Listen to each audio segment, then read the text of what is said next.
আমরা যদি এই গ্লাসটার উপরে একটা ডিউ ড্রপ বসাতে চাই তখন আমরা মোস্ট অফ দ্য পিপল কী করি, এখানে এভাবে ব্রাশ টুল নেওয়ার পর ড্রপ ইফেক্ট দিতে চাই। তো এই ড্রপ ইফেক্ট দেওয়ার এই প্রসেসটা সম্পূর্ণ ভুল। চলুন আমরা একটা কারেক্ট পদ্ধতি দেখে আসি। তো এটা করার জন্য আপনাকে করতে হবে কি, যে অবজেক্ট সিলেকশনে যেতে হবে। অবজেক্ট সিলেকশনে গিয়ে আপনাকে এই যে গ্লাসের যে অবজেক্টটা আছে এই অবজেক্টটুকু এখান থেকে সিলেক্ট করতে হবে। তো দেখুন এই অবজেক্টটুকু সিলেক্ট হয়ে গেল। তো এখানে যদি কোনো অংশ কম বেশি হয় সেই কম বেশি অংশটা প্লাস সাইনে ক্লিক করে আপনি আবার সিলেকশন করতে পারবেন। আর যদি শিফট ধরে এই প্লাস সাইনটা আসে, আর আপনি যদি কোনো অংশ মাইনাস করতে চান তাহলে অল্টার ধরে এটা মাইনাস করা যায়। তো এই অংশটা সিলেক্ট হলো, যেমন এটা আমি মাইনাস করতে চাই এই অংশটা, তাহলে অল্টার প্রেস করে এই অংশটুকু আমি মাইনাস করে দিব। দেখেন এই অংশটুকু চলে গেল।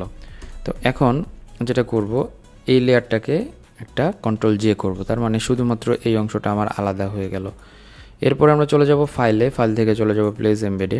প্লেস এমবেডে যাওয়ার পরে আমরা দেখব যে আমাদের কিছু ডিউ ড্রপের ছবি আমরা আগে ডাউনলোড করে রেখেছি। তো এই ধরনের ছবিগুলো, তো এটাকে আমি এখানে প্লেস করছি। তো প্লেস করার পরে আমি এটাকে একটু ছোট করে দেব, এটাকে এই গ্লাসের সাইজ করে দেব। তো দেখুন এরকম একটা গ্লাসের সাইজ করে দিচ্ছি, এটা এখান থেকে আসবে। তো এরপরে যেটা করব, রাইট প্রেস করে এখানে ক্রিয়েট ক্লিপিং মাস্কে ক্লিক করব। এরপরে আমরা যেটা করতে পারি সেটা হচ্ছে যে আমাদের ব্লেন্ডিং মুড যেটা আছে, ব্লেন্ডিং মুড থেকে এটাকে সফট লাইট করে ফেলবো। দেখুন খুব সহজে একটা ড্রপ ইফেক্ট তৈরি হয়ে গেলো। এখন কিন্তু জিনিসটা রিয়েলিস্টিক লাগছে। আগে কিন্তু একটা গ্লাসে ঠান্ডা জুস বোঝাতে ডিউ ড্রপ লাগবেই, বা হচ্ছে আপনার ওয়াটার ড্রপ লাগবেই, কিন্তু এটা যখন ছিল না তখন এটা ফেক লাগছিল। এখন কিন্তু জিনিসটা ইজিলি হয়ে গেল।